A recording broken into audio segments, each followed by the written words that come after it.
Fortaleza é o líder do Campeonato Brasileiro na Série A. Surpresa ou previsível? Semana decisiva na Copa do Brasil. Flamengo buscando reforços para a sequência da temporada. Está no ar o No Mundo da Bola. Eu estou ao lado do Rodrigo Ricardo, do Carlos Molinari, do Maurício de Almeida, jornalistas da EBC. Eu sou o Rodrigo Campos e está começando o No Mundo da Bola.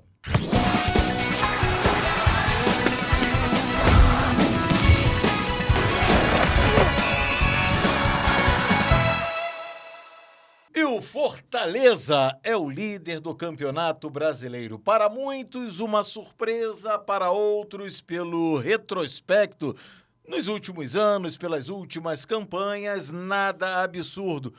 Todo mundo de preto. Eu começo com o Rodrigo Ricardo. Tudo bem, Xará? Te surpreende Fortaleza na liderança? Salve, Xará, salve, Maurício, salve, Molinari, salve a todos os nossos internautas. Os dois têm razão. É uma surpresa, mas também não é, justamente por esse trabalho. O Fortaleza, o Vojvoda está completando quase 4 anos, vai completar quase 4 anos à frente do Lion, foi campeão cearense, foi campeão da Copa do Nordeste, esteve para cair já no Brasileirão e conseguiu uma reação que poucos times já conseguiram. Então é um trabalho sólido, consistente, tem uma grande torcida. Agora resta saber se vai conseguir segurar essa liderança até a última rodada, já que também está envolvido em outra competição e vai bem na Sul-Americana e vai pegar o Corinthians novamente. Carlos Molinari, prato cheio para aqueles que falam, não, futebol tem que ter continuidade, tem que dar tempo para o técnico trabalhar. É por aí? Um abraço. Um abraço a galera também que está assistindo nosso podcast em casa, ao Rodrigo, ao Maurício.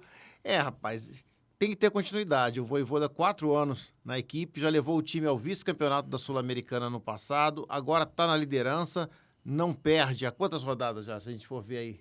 Foram... melhor campanha do segundo turno. Foram 10 jogos. 10 jogos, 9 vitórias, um empate. E o primeiro time do Nordeste a liderar o Brasileirão. E a última derrota dele foi pro Vasco. Na área de pontos corridos. Foi pro Vasco. O Vasco fez 2-0 São Januário. Aliás, o Vasco eliminou eles da Copa do Brasil nos pênaltis e foi a última derrota que eles tiveram. Mas é continuidade, é trabalho. O Vojvoda escolheu alguns jogadores argentinos também, levou lá para Fortaleza, manteve alguns que já eram da equipe, como o Iago Pikachu, trouxe o Luchero, trouxe o Pochettino. É um elenco difícil, é um elenco encardido e merece estar na liderança. O Maurício de Almeida, quando o time dele perde, na terceira derrota ele diz, fora não sei quem, e agora, hein, seu Maurício? Tudo bem, meu camarada? Tudo bom, olá, Rodrigos, olá, Molinari. Tem casos e casos, né? Porque tem técnica, às vezes, que não dá liga, não tem como funcionar. Por exemplo, o Flamengo, como você citou do Flamengo no ano passado... Quem disse que eu citei Flamengo? Você tinha os técnicos ali que não estavam funcionando, você ficou insistindo com um técnico português que não dava resultado, então... Perdeu-se muito tempo ali, acabou perdendo títulos e foi com a temporada jogada fora. Tem outros casos que o técnico pode ter uma longevidade, sim. Nesse caso, é comprovado com bons resultados ao longo do tempo. O Fortaleza vem a cada ano, vem caminhando um pouquinho mais, conseguindo espaços, foi para a Libertadores, acabou indo depois para a Sul-Americana, é vice-campeão sul-americano, está com grande chance de voltar novamente a fazer uma bela campanha na Sul-Americana. E foi no Brasileirão chegando de pouquinho em pouquinho. Há algum tempo já apontava que o Fortaleza ficaria entre os 4 primeiros colocados, disputando essas vagas da Libertadores e se credenciando também para disputar o título do Brasileirão. O meu receio aí é o Palmeiras. Eu coloco como o Palmeiras tem só essa frente única de batalha, e o Palmeiras é um time já consolidado, com a Abel também, que tem uma longevidade lá, vitoriosa, com títulos em sequência. Eu acho que vai ser muito difícil, que a pressão vai ser grande dentro do Palmeiras, para o Palmeiras deslanchar no Brasileirão. E o Fortaleza, como o Molinari lembrou, vai ficar dividido. Tem a Sul-Americana, uma competição internacional, poderia ser o primeiro título de um time do Nordeste, uma competição internacional. Então, isso que pode atrapalhar um pouco o Fortaleza. O Rodrigo Ricardo, você falou dessa coisa do time Nordeste estar liderando. O titular na apresentação aqui do podcast No Mundo da Bola, Sérgio do Bocardi, fez um levantamento muito interessante. O Fortaleza é o primeiro nordestino a liderar no segundo turno e tem um jogo a menos. Só para a gente contextualizar, em 2015 o Sport foi o líder na 10ª rodada, o Bahia na primeira, em 2017. Em 2009 o Vitória na 2ª rodada. Em 2021 Fortaleza na 10ª rodada, ano que ele acabou terminando na 4ª colocação. É muito legal esse fortalecimento do futebol no Nordeste, na região Nordeste de uma forma geral, e acabar com essa coisa de que futebol brasileiro é Rio, São Paulo, às vezes Minas, às vezes Sul. Isso não existe, né? Claro, o Brasil é um país continental, tem outras regiões que também, claro, algumas que precisam desenvolver mais. No Nordeste, eu diria que além do Fortaleza, a gente tem o Bahia, mas o Fortaleza está na frente, justamente, acho que do Bahia nesse processo. A gente sabe que o Bahia agora tem um grupo City por trás, mas o próprio Everton Ribeiro, numa coletiva, falou: a gente está para disputar títulos, mas não agora. Assim, ele demorou a responder, mas fica claro que é um processo. Talvez não é no primeiro ano, não é no segundo, mas talvez no terceiro vai galgando posições na tabela até chegar, como está chegando aí o Fortaleza, na liderança do campeonato. Se o Fortaleza, Molinari, é uma surpresa positiva para muitos, o Atlético Mineiro é a surpresa negativa? Não, o Atlético Mineiro está em 8º, né? Perdeu de 2-0 para o Fluminense no Mineirão, mas eles largaram de mão do brasileiro. Certamente largaram de mão, estão preocupados com as duas Copas. Copa do Brasil enfrentam São Paulo e estão na Copa Libertadores, onde enfrentam o Fluminense novamente. Essas são as duas frentes que o Atlético Mineiro está focando. Campeonato Brasileiro, eles vão cozinhar, não é para ficar indo lá para baixo. Cozinhar o Galo. Cozinhar o Galo. O Galo vai cozinhar o Galo o campeonato até o final. Eu acho que não conseguiu alcançar uma pontuação interessante, já está pelo menos 7 pontos atrás do Cruzeiro, que é o seu principal rival, e vai ficar por ali, naquela colocação intermediária, 8º, 9º, 10º, sem se preocupar com o brasileiro esse ano. O termo não foi cozinhar o Galo, mas eu lembro que teve um treinador que disse em um determinado momento: agora eu vou brincar no Campeonato Brasileiro. Brincadeira quase acabou muito mal, né? Para o Renato Gaúcho e para o Fluminense. O Galo pode até priorizar outras competições, agora ele tem que estar de olho aberto no brasileiro também. Sim, acho que por um rebaixamento é muito difícil, mas tem que estar de olho aberto porque ele não tem a garantia de que vai ganhar ou a Copa do Brasil ou ganhar a Libertadores. Se não ganhar, como é que ele volta ano que vem? Vai ficar fora da Libertadores? Vai talvez disputar uma vaga para a Sul-Americana? Sempre acaba abrindo um pouquinho, o G6 vira G8, com vitórias de alguns clubes brasileiros, se um brasileiro conquista a Libertadores, mas na posição que ele está atualmente, vai abrindo essa distância, depois, na última hora, se é eliminado das duas competições, como é que fica? Compromete a próxima temporada já, né? E já falando em Copa do Brasil, o Atlético Mineiro, semana decisiva, Copa do Brasil, quartas de final, o Atlético Mineiro que tem como adversário São Paulo. Existe, Rodrigo Ricardo, uma diferença técnica muito grande entre essas duas equipes ou somente o momento no Campeonato Brasileiro que diferencia uma da outra? Eu não sei se o Campeonato Brasileiro dá para ser parâmetro para as equipes, porque até o Arana deu uma coletiva recentemente falando que o Atlético tinha que encarar a sua realidade, que são as Copas, a realidade Você já está começando a verbalizar internamente, o Galo deve estar trabalhando para ficar ali naquela posição intermediária, como está hoje ali, né? Lá pelo 9º, 10º, e tentar ganhar ou a Libertadores ou a Copa do Brasil. Eu vejo São Paulo, um momento São Paulo melhor. Oscila muito o Atlético Mineiro. O Milito chegou de uma forma fulminante, ganhando no Mineiro, com 2 jogos já foi campeão mineiro, pentacampeão, né? O Galo é hegemônico em Minas Gerais. Mas eu acho o São Paulo favorito nesse confronto com o Galo. Vejo um pouquinho melhor. O São Paulo, e o Rodrigo foi muito feliz quando colocou, oscilou muito, vem oscilando na temporada. Mas depois dos últimos resultados, Molinari, já dá para dizer que o São Paulo é uma realidade ou o torcedor do São Paulo ainda tem motivos para ficar com o pé atrás? O torcedor do São Paulo sempre tem motivos para ficar com o pé atrás, né? O torcedor do São Paulo olha para um passado gigantesco, glorioso, e sempre quer igualá-lo e nem sempre consegue mais. Então, eu discordo um pouco do Rodrigo Ricardo. Eu acho que quem vai passar nesse confronto São Paulo e Atlético é o Atlético. Eu gosto do elenco do Atlético. Eu acho que o elenco do Atlético é mais possante do que o elenco do São Paulo. Pode não estar se encaixando no brasileiro. E a torcida do São Paulo sempre bem receosa, porque espera muito sempre do clube, eu acho que mais até do clube, da tradição do clube, do elenco que tem em si, e nem sempre é correspondida. Coitado do Maurício, estava quietinho, preparando o jornal lá no 12º lugar, todo tranquilo, e agora vai ter que decidir. Um acha que dá Galo, o outro acha que dá São Vou Paulo. desempatar aí. É contigo mesmo, meu amigo. Eu concordo com o Molinari, o elenco, se olhando nos nomes, o elenco do Atlético é melhor, mas por conta do momento eu voto junto com o Rodrigo aqui. Eu acho que tá mais com cara pro São Paulo. O Atlético começa a ter, com essas derrotas seguidas, começa a ter um pouco de uma cobrança maior, aumenta a pressão, já não tem mais uma estabilidade muito grande pro técnico, já tem gente falando aquela do tem que trocar, que o técnico não funciona mais. Então, acho que isso pressiona demais o Atlético. Então, eu acho que passa São Paulo. No outro confronto de quarta-feira tem Bahia e Flamengo. O Rodrigo Ricardo, ele já levantou a bandeira que quem tem SAF vai ganhar tudo, vai ganhar o mundo. Então o Bahia é super favorito contra o Flamengo? Não, pelo contrário, o Flamengo é o favorito. Tem até um tabu, né? O Rogério Ceni ainda não conseguiu vencer o Flamengo. Muita gente diz que o Everton Ribeiro, que é o principal jogador do Bahia, costuma se esconder quando enfrenta o antigo clube, onde foi super campeão, onde o filho tem até título de sócio, né, honorário. É mó barato o filhinho do Everton. Na apresentação dele no Bahia, o menininho cantou o hino do Flamengo. Exatamente. Não, as crianças são incríveis, são sinceras, são puras. A pureza da criança. Pureza. Mas eu acho que o Bahia, lembrar que ele eliminou o Botafogo na Copa do Brasil, nas oitavas. O Bahia joga a sua primeira partida em casa, então eu acho que essa primeira partida, dependendo do resultado, o Bahia conseguir. E lembrando que o Flamengo está muito mal das pernas, a bruxa está solta na Gávea, inclusive de forma emergencial o Flamengo saiu aí ao mercado para trazer lateral esquerdo, vai trazer um meia, enfim, o Michael chegou e já chegou inclusive muito bem. O momento do Flamengo não é bom. Inclusive o Tite talvez nem esteja nesse primeiro jogo, quarta-feira, ainda é uma dúvida, não esteve no jogo contra o Bragantino, no domingo quando o Flamengo ganhou.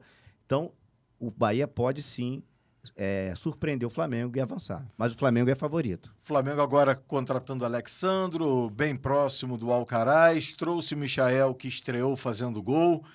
É o favorito contra o Bahia e vem jogando um futebol melhor que o tricolor baiano, Molinari? Não vem não. A gente tem que ver no Flamengo o departamento médico. Quem é que volta para essa partida entre Bahia e Flamengo? Volta o Pedro? Acho que ainda não. Gabigol ainda não. Arrascaeta ainda não. Cebolinha esquece. Vinha esquece. Tite, se bobear, não volta nem o treinador para essa partida. Então, eu considero o Bahia favorito a esse primeiro jogo e consequentemente, deve passar o Bahia. Eu acho que o momento do Flamengo realmente não está bom. Quem justifica não está bom? Mas, por outro lado, não está bom. Não está bom, mas o Flamengo... azar, né? Não está bom, com vários jogadores contundidos, mas o Flamengo está bem no Campeonato Brasileiro, está bem na Copa do Brasil, está bem na Libertadores. Mas aquilo que você falava em relação à exigência do São Paulo, torcedor acostumado, principalmente na década de 1990, com tantos títulos, parece que há sempre uma insatisfação, querendo mais.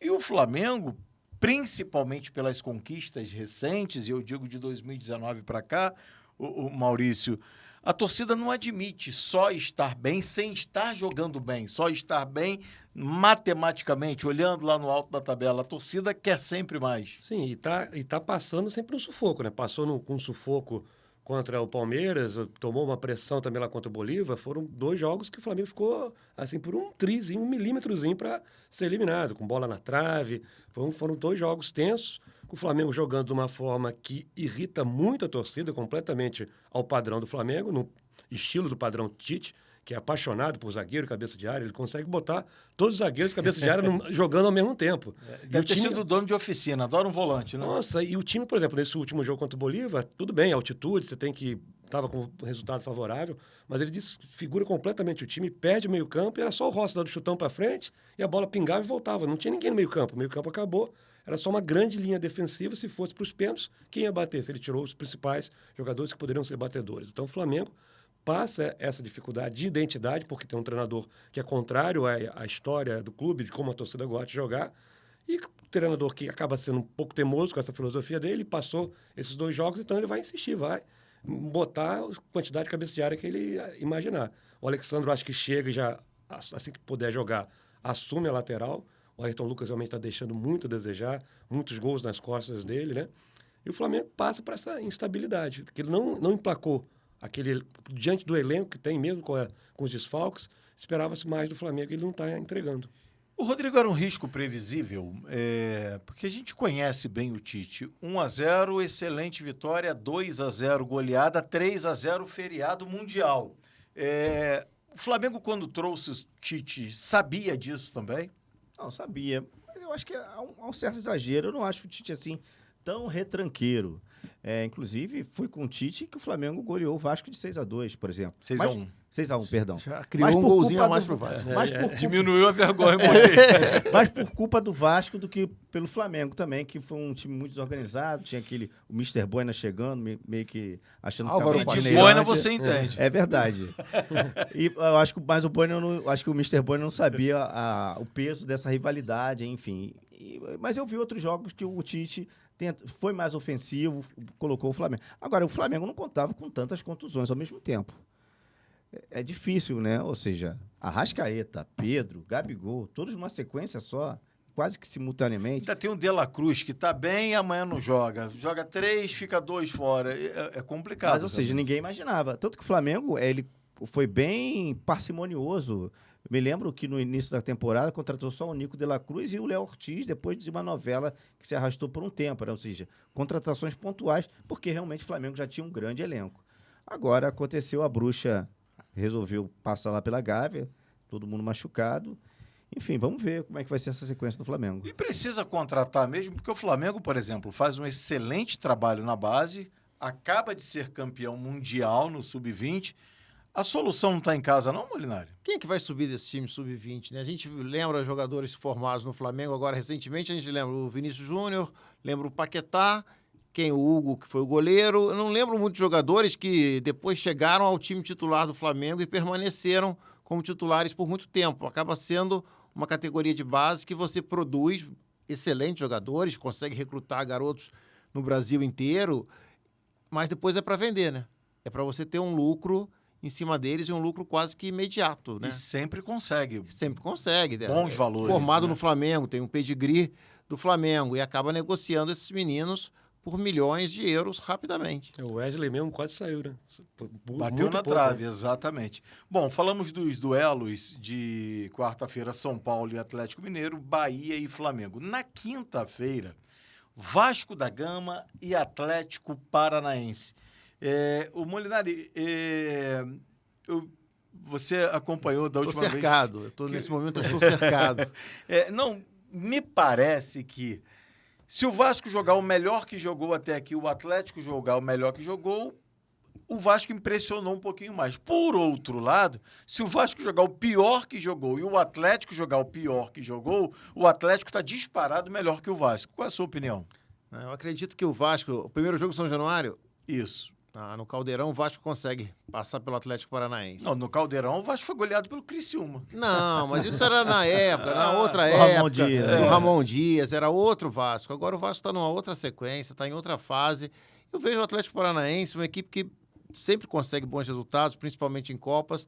Dentro do Brasileirão, fica ali também fazendo uma figuração nas primeiras posições, aí depois cai do 6º para o 10º, fica por ali.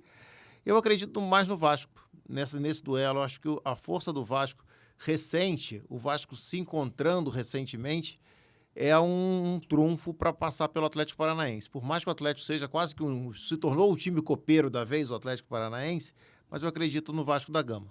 O Maurício, o Molinari só faltou dizer que o furacão virou brisa. Concorda? Não tá essa brisa. Não. Tá ventando um pouco. Não é um furacão, mas a ventania ainda está acontecendo. É um tornado, né? Eu acho que o que complica o Vasco é a partida de volta lá no Paraná. É um gramado que o Atlético Paranaense joga muito bem e os times que vão para lá normalmente enfrentam dificuldades para jogar naquele gramado. O Atlético, acho que ele vai entrar fechadinho aqui tentando arrancar um empate em São Januário e levar para decidir lá no Sul. O Vasco tem que fazer resultado aqui para entrar com alguma folga lá. Se não conseguir, eu acho muito difícil passar do Atlético Paranaense jogando lá no Sul. A torcida do Vasco quase decretou um feriado com a chegada do Felipe Coutinho, que lamentavelmente se lesionou logo depois, e fica a expectativa se ele vai participar desses jogos decisivos. Ele jogando, é muita diferença para o Vasco? Faz muita diferença? Faz diferença. Faz diferença, mesmo que ele fique no banco, possa jogar 20, 30 minutos. ele entrando bem fisicamente e no ritmo, entrosado com os outros companheiros, pode realmente fazer um salseiro. Eu também compartilho da opinião dos colegas, mais do Maurício, inclusive. Acho que o Furacão é o favorito, apesar de não estar sendo esse furacão todo, tá com ventos entre 50, 60. Vento moderado. Não chega a fechar a ponte aí, Não chega. Tá, por outro lado, é ano do centenário do Atlético Paranaense. Começou Bem lembrado. com uma turbulência aí com o Cuca, que largou o time também, no meu entender, meio, enfim, de forma translocada, podia ter continuado. É um time que também está dividido em outras competições, tem a Sul-Americana, ainda tem 3 frentes de trabalho, mas o Vasco tem tido aí um período maior para descansar, né? Não está participando da Libertadores e tudo mais. Eu acredito que o Vasco, esse primeiro jogo é fundamental em São Januário. E se conseguir um bom resultado, pode sair lá da Arena da Baixada, quebrar até uma escrita, porque o Vasco tem um péssimo retrospecto naquele campo do Atlético Paranaense e conseguir uma classificação.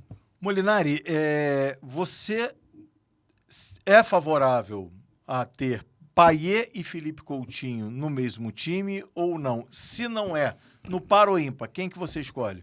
Quem que eu escolho dos dois? Ou os dois? Não colocaria os dois para jogarem juntos, não. Acho Então que não. você se colocou numa sinuca de bico agora. E quem que eu deixaria no banco de reservas? Eu gosto do estilo do Payet. Eu vi alguns jogos, assim, dentro do campo, assim, praticamente na lateral, vendo o Payet jogando. Ele realmente é um protagonista em campo, é um baita de um jogador.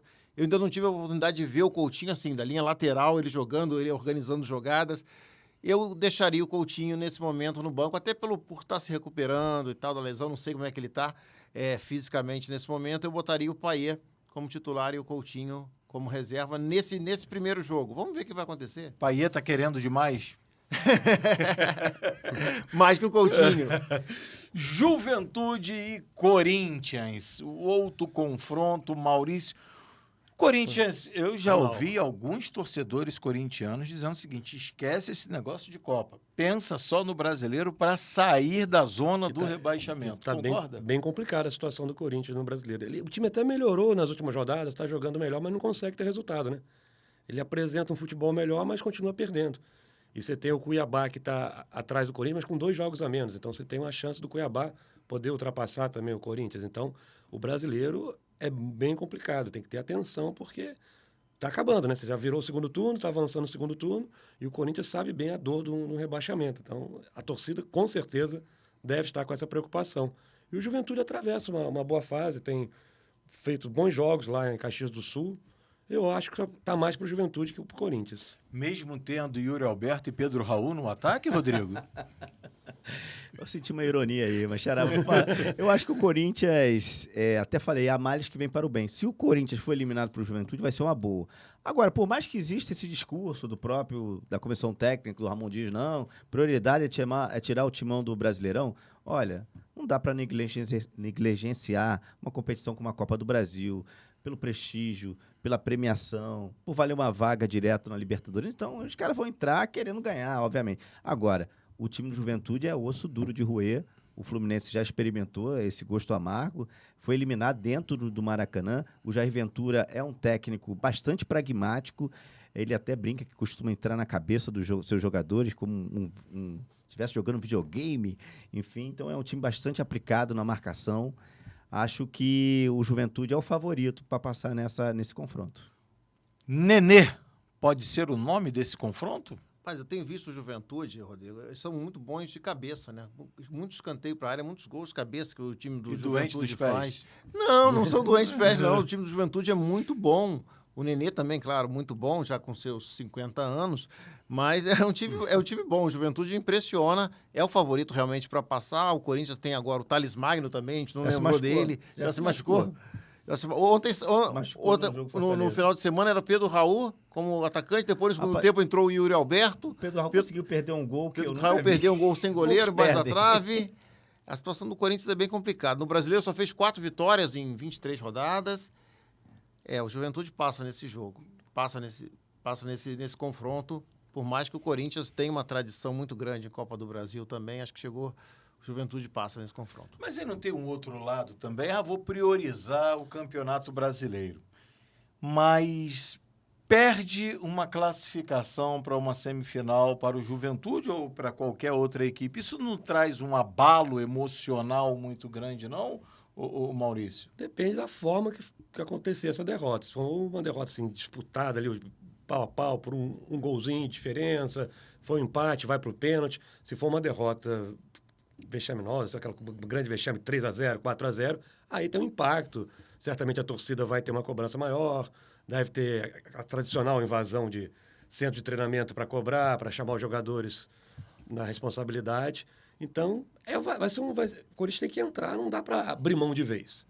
Mas, como o Rodrigo falou, se ele sendo eliminado, pode concentrar e jogar com mais força o brasileiro, que é fundamental para sair da zona de rebaixamento, né? Xará, me permita, você falou em abalo emocional, voltar rapidamente a falar do Campeonato Brasileiro, do Palmeiras, até que o Maurício comentou, porque muita gente imaginava que o Palmeiras pudesse estar abalado, né? Afinal, foi eliminado da Copa do Brasil, foi eliminado da Libertadores, e na sequência, uma goleada de 5 sobre o Cuiabá, ofuscada pelo machismo e pela grosseria do Abel Ferreira. O que não é novidade, infelizmente. E não é novidade. Ele fala mal numa semana fala mal dos indígenas, na outra é machista, na outra ele mostra a genitália para as pessoas e, enfim. Não teve uma que ele pegou o celular também? E nós que somos os tupiniquins, né? Ele que é um civilizado europeu, né? É assim, absurdo. E eu cobro Hoje aqui... a Leila chamou ele, eu acho que ia dar um puxão de orelha nele. Que mas mais do que dar um puxão de orelha nele, eu acho que a Leila poderia, até pelo papel que ela exerce e vem fazendo um excelente trabalho, ela se manifestar.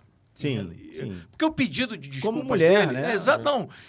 Como mulher, como chefe como e presidente. como uma pessoa que foi citada por ele. Só devo satisfação a ela, minha mãe e a minha esposa. Então, ela precisa dar essa satisfação para as mulheres e para a sociedade de uma forma geral. Agora, a quantos homens, então, o Abel Ferreira deve explicação? A mulher só 3, e homens devem a quantos? Pois é, e outra coisa, é bom lembrar que o Abel, o Ramon Dias, qualquer treinador, o cara não vai ali para falar para o Maurício, para o Molinari, para o Rodrigo. Ele vai para falar para milhões de pessoas. Exatamente. Se a menina a profissional tivesse perguntado qual o tipo de bolo que você gosta, chocolate ou cenoura, ele já seria grosseiro, mas ele ia falar, olha, isso não está aqui na nossa pauta. Agora, perguntar sobre o Palmeiras, sobre um jogador que saiu... Totalmente pertinente. Totalmente.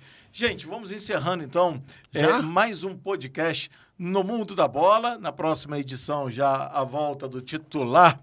na apresentação Sérgio do Boccagi, tudo anotado aqui, favorito, eu vou passar tudo pro Boccagi, ver quem errou, quem acertou. Ele ainda pede os placares. Aí vocês estão se arriscando demais. Rapidinho, São Paulo e Atlético Mineiro. São Paulo, Atlético Mineiro, Placar.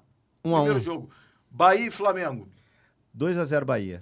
Vasco e Atlético Paranaense. 1-1. E todo mundo agora, Juventude e Corinthians. Primeiro jogo no Caxias, Isso. 2-0 Juventude. 1-0 Juventude. 2-1 Juventude. Tá tudo anotado, agora é contigo mesmo. Ponto final em mais uma edição do podcast No Mundo da Bola. Um forte abraço e até a próxima.